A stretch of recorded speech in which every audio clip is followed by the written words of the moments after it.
We are joined by multinational filmmaker and award-winning director who recently enjoyed her national broadcast debut of her latest documentary, A Woman's Work, the NFL Cheerleader Problem. Welcome in, Yu Gu.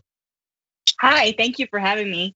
Fantastic. Now, thank you so much for joining us. Your documentary, A Woman's Work, it follows two former NFL cheerleaders who are filing a first-of-a-kind class action lawsuit against their teams and the league, alleging wage theft and illegal employment practices. What was it like documenting such a historic fight? It was really an honor for me to go on this journey with both Lacey and Maria, the women who filed these lawsuits. When I first started it was really about going on this journey with them, discovering, the changes that they would have to face and the fight that they had to make throughout this lawsuit. But I think as the years went on, and this film took about 5 years to make, I really grasped more and more sort of the sort of context and the sort of scope of the story and its importance for gender equality, for the world of sports, and for women in general. Absolutely, is very important. And fortunately, we have a clip from the film for our viewers to enjoy. Here it is. Game day doesn't completely make up for the fact that we worked for 9 months straight with no paycheck. You want me to volunteer my time so you can make money? Why would a grown woman want to be a cheerleader anyway? Show off your body. We had to stand there and do jumping jacks. Sometimes there was just nothing you could do. You're not cheering this game. They don't treat football players this way. They don't even treat mascots this way. Women work hard and they're constantly having to say it and prove it. Football and cheerleading, nothing's more American than that. Well, unfortunately, nothing's more American than cheating workers out of an honest day pay, too. Yikes, that is quite the observation in terms of our capitalistic system. And something that really does this capitalism thing well is the NFL. It's quite the beast. One of the largest, if not the largest and the most profitable of the 4 major pro sports leagues. And they have the money to pay cheerleaders without a doubt. But they refused to do what was right unless they were sued for it. And I can't imagine that they were very welcoming in terms of your request for interviews and information. So what was that experience like when it came to trying to get intel from the NFL? Well, for me and my team, we really approached it as making this film about these women. My whole team, we're actually mainly women of color making this film. So we really wanted to tell the story from their perspective from day one. And in terms of looking into the perspective of the teams, of the NFL, I think their actions really spoke louder than words. So when we went into the courtroom to document the hearings, we heard their arguments of their lawyers against why they should not be paying these women, against why they thought these women were not employees. So we heard that loud and clear through those publicly available legal proceedings. And so I think that was something that was really a spine in the film. Absolutely. And I did have the good fortune to virtually meet one of the leading voices of the women in the fight, Lacey Thibodeau. And really, she stepped forward knowing that she may never be able to cheer again in the NFL or any other major sports league by virtue of the fact that she's standing up for herself. That was huge. And as someone who's gone against a major company that plays by and fighting against what is wrong, it was not easy for me, and I know it wasn't easy for her. So as you're documenting these experiences and this journey, what was that like in terms of capturing these difficult moments? I think it was really tough. Like you said, when I encountered Lacey and Maria, when I asked them permission to film with them and really tell the story, they were at such a vulnerable time in their life. They had lost the only community really that they known their whole lives, and they felt like black sheep of that whole community.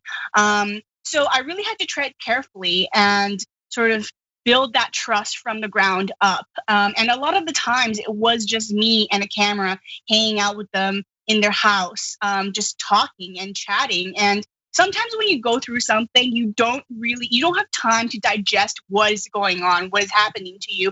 And I think as the filming continued, they really saw the sessions with me, the conversations, as a way to reflect, as just to take time to reflect on what has been happening and sort of their journey on this crazy ride.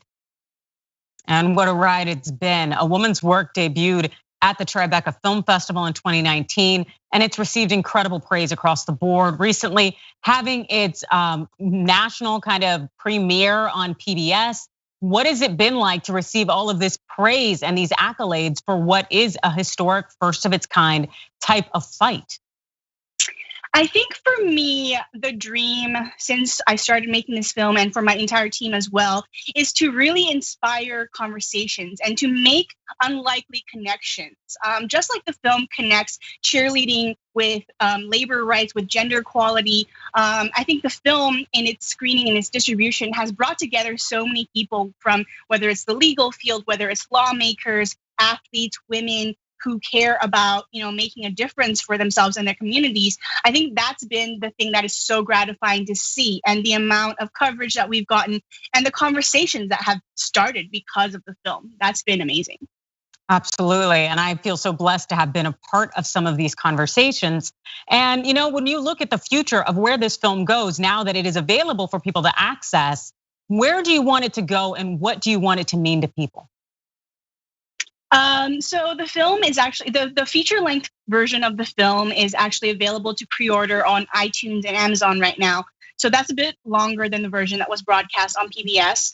I would love the film to reach young women, women who are in college, who are just stepping into the workplace, who I would love to reach, dancers and cheerleaders. And there's a huge community in the US and internationally of men and women who love dance and cheer. And I hope to inspire them to really question some of these harmful systems that we all find ourselves in right now, and to really think about a vision for the future that they feel good about and that is beneficial to everybody.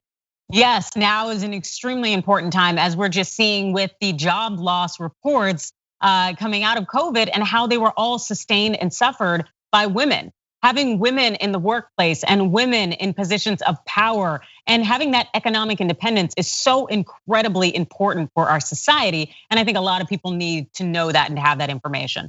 And the thing is, you're not new to bringing Society award-winning documentaries. You co-directed and produced his viral celebrity into a platform for social change. And it was broadcast on PBS, Emmy-winning award-winning series, America Reframed. It was amazing. And given that your films really thrive on innovation, social awareness, and imagination, what's next for you?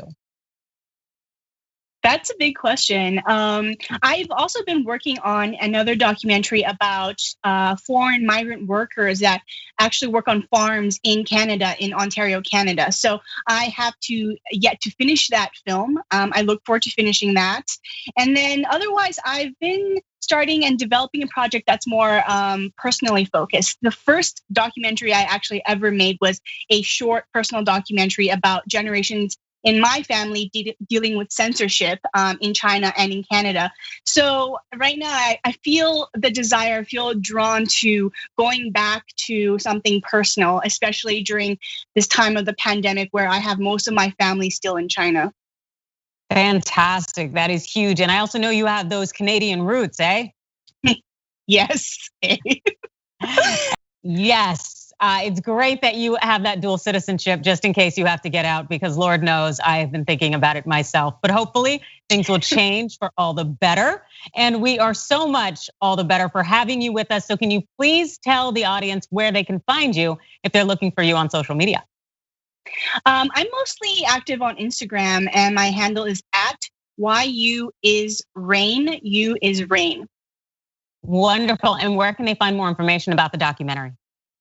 So we are on all social media platforms, and our handle is A Woman's Work Doc, DOC. And then our website is awomensworkdoc.com. So you can find us there. And again, the film is available to pre-order on iTunes and Amazon. Fantastic. Thank you for joining us. We really appreciate it. Thank you so much. Thanks for watching The Young Turks. Really appreciate it. Another way to show support is through YouTube memberships. You'll get to interact with us more. There's live chat emojis, badges. You've got emojis of me, Anna, John, JR. So those are super fun. But you also get playback of our exclusive member-only shows and specials right after they air. So all of that, all you gotta do is click that join button right underneath the video. Thank you.